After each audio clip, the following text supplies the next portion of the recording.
할렐루야, 주님을 찬양합니다. 오늘 신 하나님의 말씀 구약성경 예레미야 23장 1절로 8절 말씀입니다. 올바른 목자상이라는 제목으로 함께 말씀을 나누겠습니다. 22장에 하나님께서 이 남유다를 향한 질책과 또 이제 강대국 바벨론을 통해서 하나님이 그들을 징계하시는 심판의 예고가 있었습니다. 그것은 바로 지도자들, 왕들, 또 종교 지도자들인 제사장, 선지자, 하나님의 종들이 바르게 서지 못했기 때문이라고 말씀을 드렸는데, 오늘 이 23장에는 이제 그 지도자들에 대한 하나님의 책망과 또 하나님의 계획이 오늘 이 본문에 나와 있습니다. 자, 먼저 1절에 보면 여호와의 말씀이니라 내 목장의 양떼를, 자, 목장, 내 목장이라고 표현하고 있습니다. 하나님께서 이스라엘 백성들을 마치 양무리의 내 목장이다 이런 표현을 쓰고 있어요. 그리고 그 목장에는 양떼들이 있는데 그 양떼들을 돌보라고 하나님께서 목자를 세우셨어요. 지도자들을. 그런데 그 지도자들이 어떻게 했냐면 하나님의 목장의 양떼들을 흩어져 놨다는 거예요. 보통 양들을 모으잖아요, 목자가. 그런데 오히려 이 목자들은 뭐냐면 우리에 있는 양들도 다 내쫓듯이 다 흩어져 버리게 만들었습니다. 그리고 멸하여 흩어지게 하는 이 목자들을 향하여 하나님께서 말씀하십니다. 화 있을진저. 화가 있으라. 이 화는 하나님의 심판이고 징계를 의미합니다. 세상적으로 보면 재앙이죠. 우리가 피하고 싶은 것이 재앙인데 이 목자들에게는 이 재앙을 피할 길이 없어요. 왜냐하면 그들이 하나님께서 맡기신 그 직분을 온전히 감당하지 못했기 때문에 그런 거예요. 자, 이제 이 하나님께서 부르신 이 목자들이 어떤 잘못을 했는지를 좀 더 2절에 말씀하고 있어요. 그러므로 이스라엘의 하나님 여호와께서 내 백성을 기르는 목자에게 이와 같이 말씀하시느니라. 자, 위에서는 내 목장이라고 말씀하시고 2절에는 내 백성이라고 말씀하십니다. 내 백성을 기르는 목자들, 지도자들을 향하여 말씀하십니다. 너희가 내 양떼를 흩으며 그것을 몰아내고 돌보지 아니하였도다. 보라, 내가 너희의 악행 때문에 너희에게 보응하리라. 여호와의 말씀입니다. 자, 하나님께서 목자를 세우신 이유, 목적이 뭘까요? 하나님께서 하실 일을 대리해서, 우리가 이제 청직이라는 표현을 쓰는데, 목회자도 장로님들도 우리 성도 여러분들의 모든 사역이 청지기직을 하고 있는 거예요. 청지기직. 목사로서 청지기직을 하고 또 장로님으로서 청지기직을 하고 또 권사님으로서 청지기직을 하는 거예요. 청직이라는 것은 우리에게 어떤 사명과 사명을 우리에게 맡겨줬다는 것을 의미합니다. 그러니까 내게 아니에요. 주인은 하나님이시고 우리는 그 일을 맡은 대리인들이에요. 여기 있는 이 목자들도 마찬가지입니다. 하나님께서 내 백성, 내 목장을 잘 돌보라고 세웠는데 그 목적에 맞지 않는 행동을 한 거예요. 여기 양떼들을 다 흩어버렸다. 양들에게 관심과 사랑과 애정을 두고 그 양들을 잘 관리하고 또 새끼를 낳고 또 털을 또 깎아서 이윤을 남기는 이 과정이 이제 목자가 하는 일인데 그런 일들을 전혀 하지 않았다는 거예요. 자, 양떼들을 흩틀고 그들을 몰아내며 돌보지 않았다. 사실 양들을 돌보는 데는 물론 전문적인 지식도 훈련도 필요하겠지만 정성과 관심을 가지면 이 양들을 가장 기본적으로 흩어지지는 않게 할 수 있잖아요. 모으는 일은 할 수 있잖아요. 그런데 가장 기본적인 일을 하지를 않은 거예요. 이 목자들이. 왜 그랬을까요? 관심사가 다른 데 있기 때문에 그래요. 관심사가 다른 데 있다는 거 무슨 하나님께서 자기에게 청지기직으로 목자나 지도자로 세우셨는데 그 일에 대한 충성을 다하지 않았다는 거죠. 그래서 하나님께서 그들에게 한 행위를 뭐라 그러냐면 너희의 악행이다 이렇게 표현하고 있어요. 악을 저지른 거예요. 하나님께서 우리에게 맡긴 사명을 감당하지 못하는 게 하나님의 관점에서는 그게 죄고 악이라는 거예요.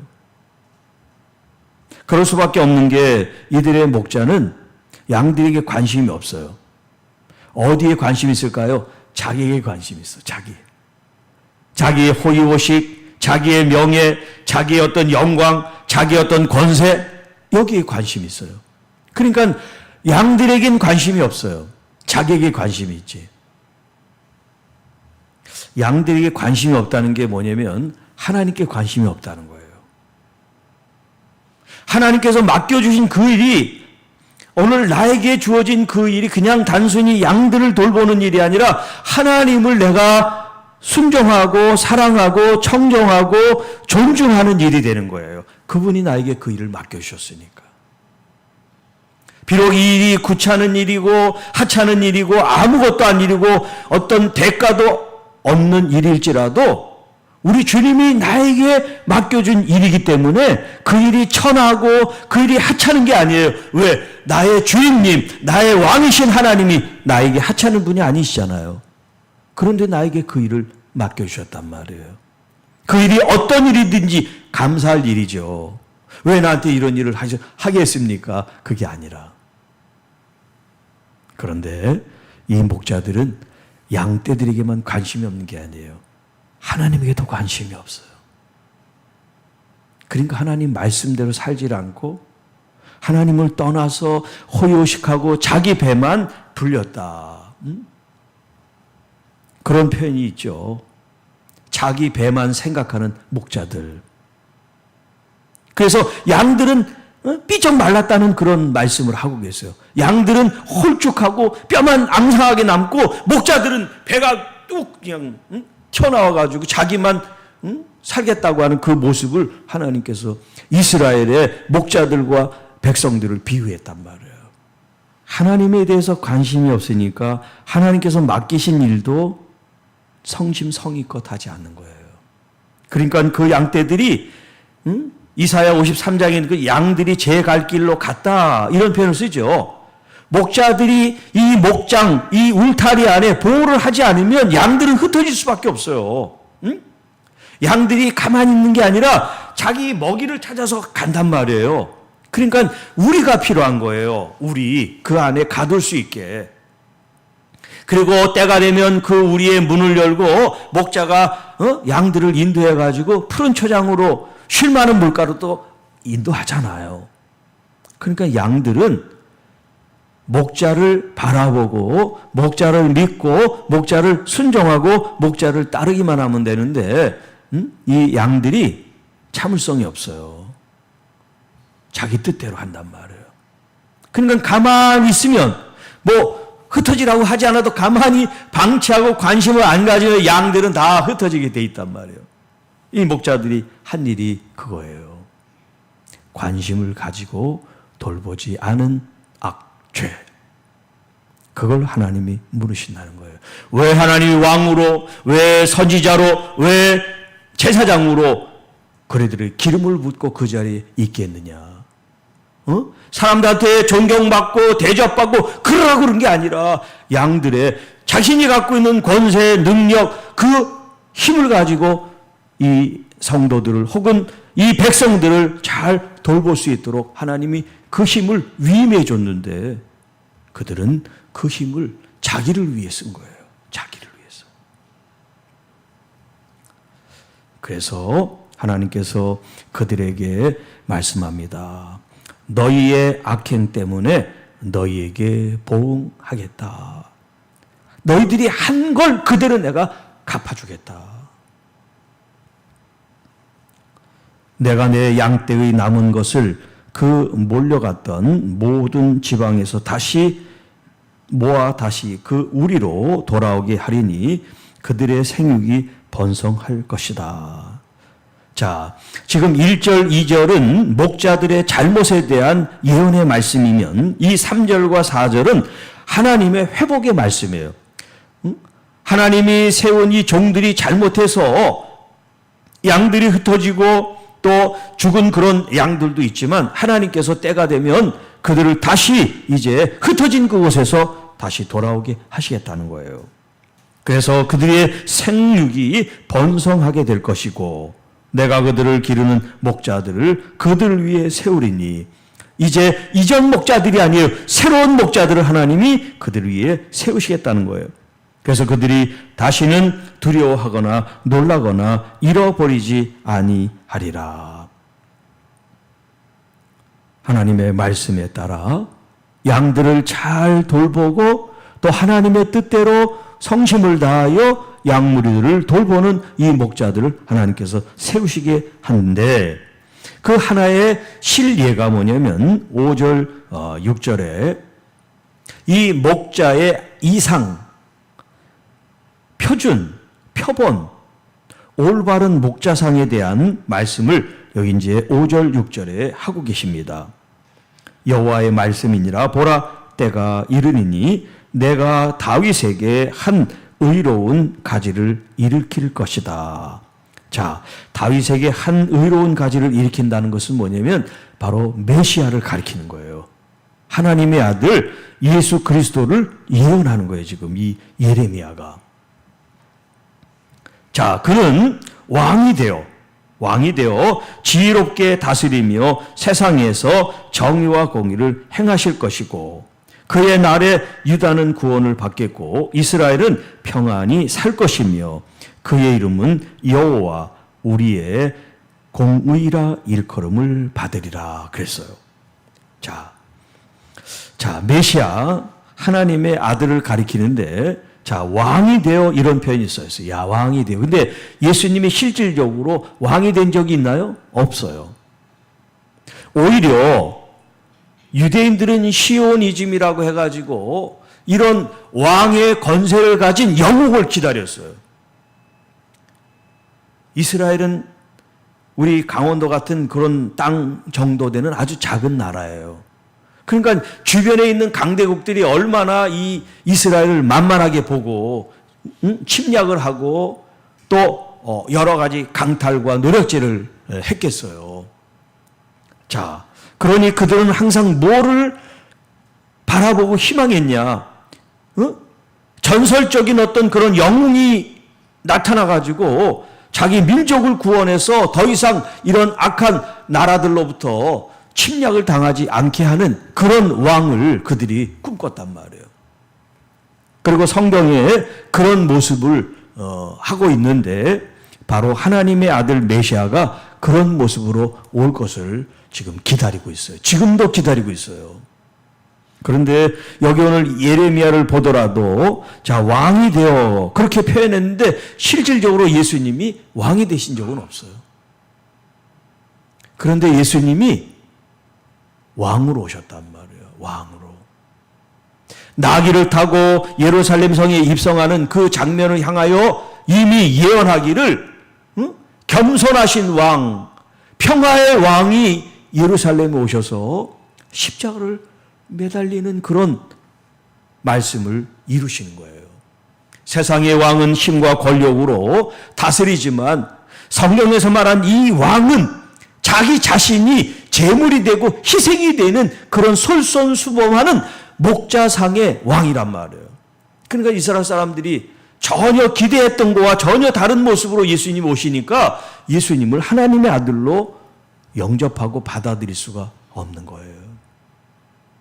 자, 우리가 고린도후서 새벽에 말씀을 이제 3장 전할 때 그런 얘기를 했어요. 육적인 관점과 영적인 관점. 유대인들은 이 보이는 것, 육적인 것, 이것에 초점을 두다 보니까 하나님의 말씀보다는 이 말씀의 형식이 더 중요해서 마치 수건으로 얼굴을 가린 것처럼 자신들이 보는 게 정확하지 않고 희미한데 정확하다고 생각해요. 의롭다고 생각해요. 최고라고 생각해요. 사실은 아닌데. 그 수건이 벗겨져야 제대로 보는데 지금도 여전히 수건을 가리고 있는데 그들은 그걸 몰라요. 구약을 그렇게 읽고 있어요. 그러니까 잘못된 메시아를 지금도 기다리고 있죠. 얼마나 안타까운 일입니까? 예수님이 하나님의 아들로 2000년 전에 이미 오셨는데 지금도 메시아를 꿈꾸고 있단 말이에요. 자, 우리 주님은 이 땅에 겸손하게 평화의 왕으로 자신이 희생되면서 희생의 유월절 어린 양의 희생이 되면서 우리를 지키시고 보호하셨어요. 그 전에 목자들은 어떻게 했어요? 자기를 지키려고 양들을 돌아보지 않았어요. 그런데 진짜 하나님의 아들이 목자로서 왕으로 오신 이분은 어떻게 하냐면 우리 양들을 지키기 위해서 왕들을 영원히 구원하시기 위해서 자신이 희생 제물이 되셨어요. 세상에 이런 왕이 이런 목자들이 이 땅에 있다면 아마 세상이 달라지겠죠. 자, 바로 예수님께서 그런 왕으로 오셨고 지혜롭게 다스리시며 세상에서 공의와 정의를 행할 것이다. 공의와 정의 또 하나님의 의를 이제 공의라 그러고 그 하나님의 의를 구체화시켜서 이 땅에 풀어놓는 것을 정의라 그럽니다. 자, 공의와 정의 그것을 왕으로서 행하실 것이며 그의 날이 돼서 유다는 구원을 받겠고 이스라엘은 평안히 살 것이며 그의 이름은 여호와 우리의 공이라 일컬음을 받으리라. 자, 여기 이제 여호와라는 표현이 있는데 여호와, 이 여호와는 야훼 또는 야훼 이렇게 이제 발음하죠. 왜냐하면 이스라엘의 이 단어는 자음으로만 돼 있어요. 자음. 모음이 없어요. 모음이. 예를 들어서 제 이름이 이영찬인데 자음으로만 하면 어떻게 해요? 이응, 이응, 치읓이야. 이응, 이응, 치읓. 여러분도 뭐 그렇게 세 글자니까 자음이 있을 거 아니에요. 그리고 모음은 어떤 걸 붙여도 상관없어요. 그러니까 발음이 틀려요. 발음이 틀려. 그러니까 우리는 발음이 틀리면 다르다 그러는데 이 이스라엘 사람들은 자음을 이제 중심으로 봐요. 자음이 같냐 다르냐. 모음은 어떤 걸 붙여도 상관없어요. 물론 전통적으로 이제 부르는 그런 이제 양식이 있긴 합니다만, 자, 이 여호와라고 하는 이 이름이 언제 누구에게 최초로 주어졌습니까? 모세에게 주어졌어요. 출애굽기 3장에 하나님께서 모세에게 나타나서 이스라엘 백성들을 이제 출애굽하게 하는 그런 사명을 받는 그런 자리에서 계속해서 자신은 말을 잘 못한다. 이 핑계 저 핑계 대면서 하나님께서 부르신 그 부름에 금방 응답하지를 않았어요.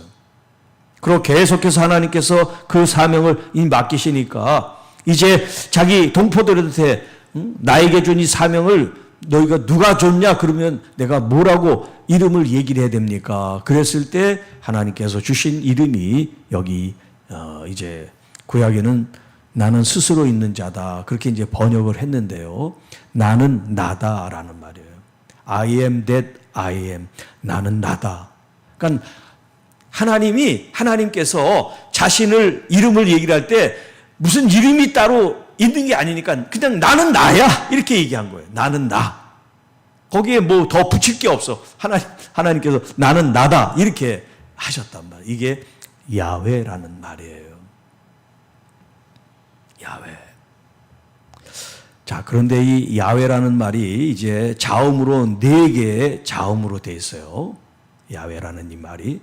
자, 이 4개의 자음이 보라, 못을, 보라, 못자국을. 이 자음의 의미가 그래요. 그러니까 이 야훼라는 이 글자가 뭐를 가리킵니까? 예수님의 십자가를 가리키는 거예요. 이 야훼라는 이 단어 자체가.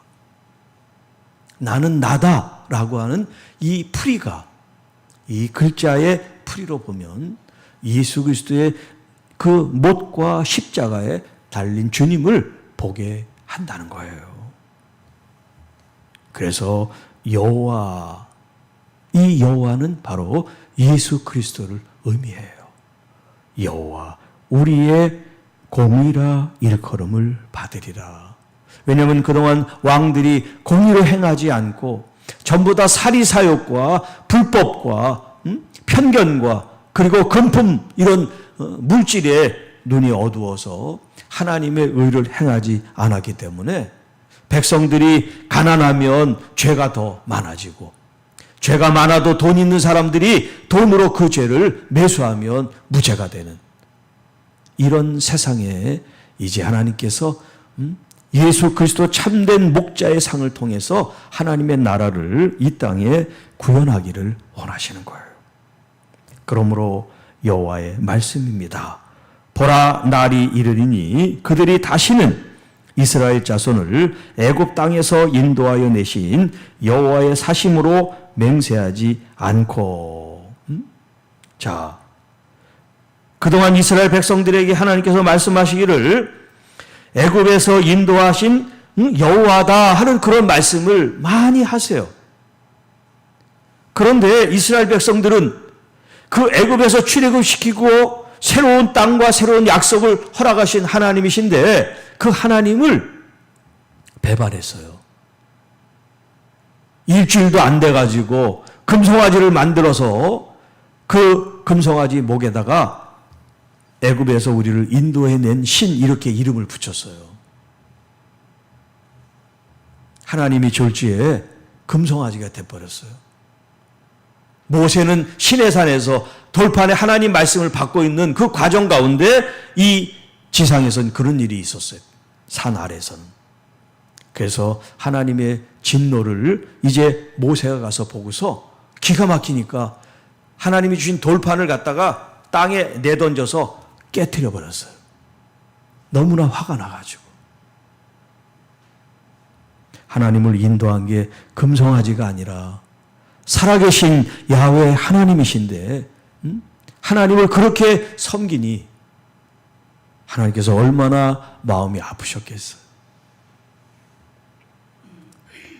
그래서 이제 다시는 애굽 땅에서 인도해 내신 여호와의 사심으로 맹세하지 아니하고 이스라엘 집 자손을 북쪽 땅 그 모든 쫓겨났던 나라에서 인도해 내신 여호와의 사심으로 맹세할 것이며 그들이 자기 땅에 살리라.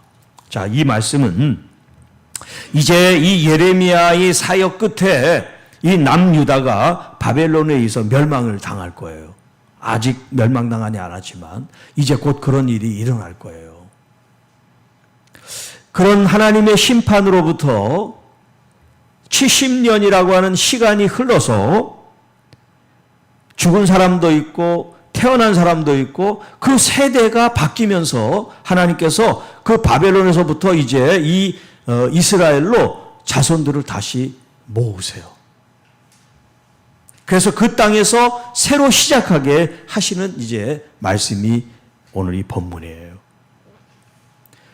그러니까 그들의 선조는 애굽에서 출애굽을 한 하나님을 경험했지만 이제 지금 이 말씀이 주어진 이 세대에게는 그 과거가 아닌 현재, 이제 곧 있을 임박할 멸망 이후에 하나님이 그들을 다시 고국으로 오게 하는 이 말씀으로 맹세를 하게 할 거라는 거예요.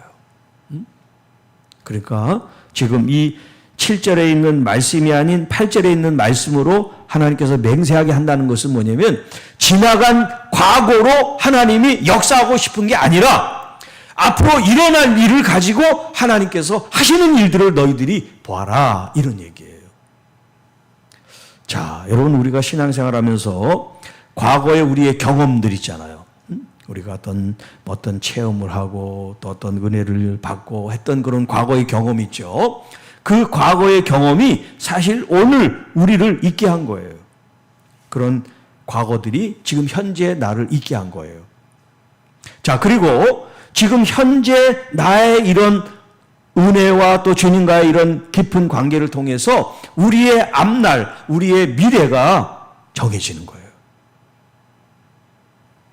그러니까 지금 현재 내가 하나님을 어떻게 깊이 또 어떤 내용으로 만나느냐에 따라서 여러분들의 내일과 앞으로의 영적 생활이 달라지는 거예요.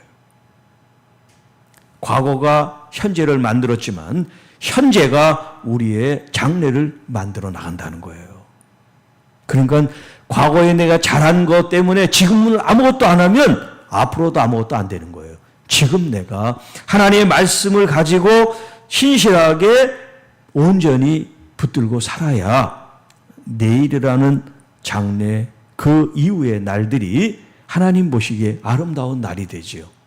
그렇지 않고 태만하게 또 자신만을 생각하고 돌아보고 하는 것이 만약에 계속 반복된다면 여기 이스라엘의 목자들처럼 하나님 주신 사명에는 관심이 없고 자신에게만 관심이 있다면 우리도 똑같이 이스라엘 사람들처럼 하나님의 심판을 보응을 받을 수 있다는 거예요. 자, 부모는 자녀들에게 목자가 됩니다. 물론 교회는 목회자가 목자가 되고요. 또 여러분이 어떤 일터나 이런 상하 조직이 있는 그곳에 책임자 지도자가 그 아랫사람들의 목자가 되는 거예요. 또 예를 들어서 우리 소모임이나 구역의 어떤 리더들, 이 팀장들, 이분들은 바로 목자가 되는 거예요. 그 그룹에. 그렇기 때문에 하나님께서 우리에게 맡기신 이 직임들, 이 직임을 우리가 내 생각, 내 뜻대로가 아니라 하나님이 나에게 맡겨주신 그 거룩한 사명, 그 감사한 마음으로 우리가 성심성의껏 또 책임감을 다하고 또 하나님이 주신 마음을 통해서 우리가 헌신하고 사역하게 될 때 마지막 때 착하고 충성된 종이라는 주님의 말씀을 듣고 우리 주님께서 우리에게 상급과 면류관을 주시게 될 줄로 믿습니다. 내게 주신 이 사명, 각자의 부르심이 있잖아요. 여러분이 다 목회자가 아니라 여러분이 다 장로님이 아니니까 자신에게 부르신 하나님의 부르심, 여러분이 수고하고 충성하고 또 말씀으로 하나님께 영광 돌릴 수 있는 이런 부분들을 여러분들이 주님께서 주신 감동을 따라 행하게 될 때 여러분이 있는 그곳에서 우리 주님의 이 사명을 잘 감당할 때 아름답게 되고 또 열매를 맺게 되고 또 나를 그곳에 두신 하나님께서 뿌듯해 하시고 자랑스럽게 여기시는데 만약에 내가 그 일을 충성스럽게 못했다면 어떻게 될까요? 아주 오래전 이야기지만 제가 목회를 하면서 이제 소위 실패를 하고 다 접게 됐을 때 참 목사의 삶이 이렇게 끝나는구나 라는 생각을 하게 될 때 굉장히 마음이 아팠어요. 그러면서 하나님께서 다시 저에게 새로운 어떤 그 사명을 만약에 주신다면 이제 아직 그런 일이 일어나기 전인데 제가 이런 기도를 했어요. 하나님, 그 일회용품처럼 한 번만 써도 좋으니까 저를 써주세요.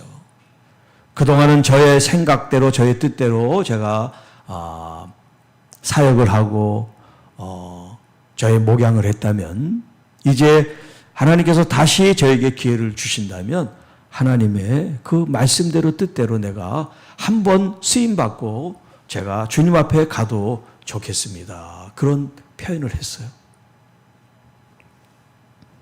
여러분이 제가 하는 사역을 다 몰라서 그렇지 저는 정말 최선을 다하고 아주 죽을 똥 살 똥 그렇게 하고 있어요. 네, 제가 하는 일을 여러분이 다 몰라서 그렇지. 네. 제가 왜 그렇게 하느냐? 뭐 일을 좋아해서 그러는 게 아니에요. 제가 언제 주님 앞에 갈지 모르기 때문에 제게 주어진 그 순간을 제가 최선을 다해서 사람을 섬기는 게 곧 하나님을 섬기는 거기 때문에 제가 그렇게 하고 있어요. 주님 앞에 갔을 때 수많은 목자들, 사역자들, 선교사님들이 천국에 계실 거 아닙니까? 그런데 저는 저 끄트머리 후미진 곳에 얼굴을 푹 숙이고 있다고 생각해 보세요. 얼굴을 들 체면이 없으니까 하도 자기 뜻대로 자기 생각대로 살다가 겨우 구원받아서 천국에 가면 무슨 면목으로 하나님을 뵙겠습니까? 그런 마음이 드니까 아찔한 거예요. 다른 사람은 정말 훌륭한 목회도 하고 선교도 하고 그런다는데 나는 뭘 했나? 그런 생각이 드니까 너무나 아찔한 거예요. 그래서 한 번만이라도 하나님 저를 사용해 주세요. 그런 기도가 절로 나온 적이 있었어요. 자, 여러분, 우리에게 물론 주어진 시간이 얼마나 되는지 아는 사람은 없어요. 그러나 모두에게 공통된 것은 오늘이라는 이 시간이에요. 나이가 많든 나이가 적든 현직에 있든 은퇴를 했든 상관없어요. 오늘이라는 이 시간을 내가 어떤 마음가짐으로 어떤 태도로 살아가느냐, 이건 주님 앞에 우리가 답을 해야 돼요. 너 내가 준 이 시간 동안 무엇을 했니? 무엇을 하다가 왔느냐? 주님은 물으실 거예요. 자, 여러분,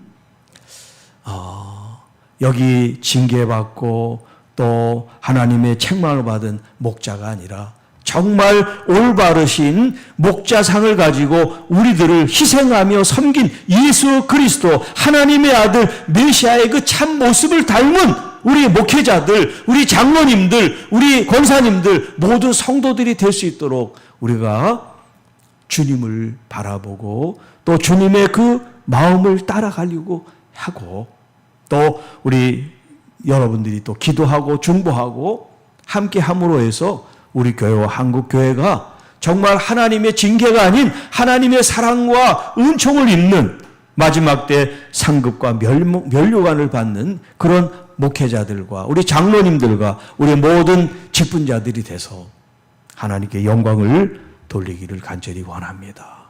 기도하겠습니다. 자, 잠깐 제가 기도하고 우리 또 개인 기도하는 시간을 갖도록 그렇게 하겠습니다. 하나님 아버지 감사합니다. 여기 심판받아 하나님의 화를 당하는 목자들이 나오는데 저를 비롯한 한국의 목자들이 또 지도자들이 이런 하나님의 심판과 화를 당하지 않도록 다시 돌이켜 새로워지게 하시고 처음 사명을 받아 그 초심으로 돌아가고 우리 주님의 그 충성되고 신실하심을 우리가 본받아 나에게 주어진 이 목양과 사명과 부르심 앞에 최선을 다하여 살아갈 수 있는 우리 모두가 되게 하옵소서. 주님 감사합니다. 우리 한 분 한 분을 축복합니다. 우리 장로님, 권사님 한 분 한 분 주님 머리에 기름 부어주시고 진정으로 하나님의 부르신 이 부르심에 합당한 오늘 하루를 성실하게 신실하게 은혜롭게 거룩하게 하나님의 말씀에 순종하여 열매 맺는 우리 모두가 되게 하옵소서. 그래서 우리 교회 또 한국교회 모든 교회들이 말씀으로 새로워지고 예수 그리스도의 이 올바른 목자상이 확립되고 또 세워짐으로 양들이 흩어지는 것이 아니라 양들이 위로받고 힘을 얻고 생육하고 번성하고 또 더 하나님 앞에 영광을 돌릴 수 있는 양무리들이 되도록 인도해 주시고 역사하여 주옵소서. 주님, 이 자리에 나오신 사랑하는 귀한 하나님의 권속들 자녀들을 축복합니다. 하나님께서 늘 머리에 기름을 부어주시고 마음의 소원을 응답해 주시고 영육간에 강건케 하시고 믿음의 이 여정이 행복하고 또 감사하고 또 또 하나님께 영광과 순종이 되게 하옵소서. 이 모든 말씀 우리를 구원해 주신 우리 구주 예수님의 이름으로 감사하며 축복하며 기도하옵나이다. 아멘.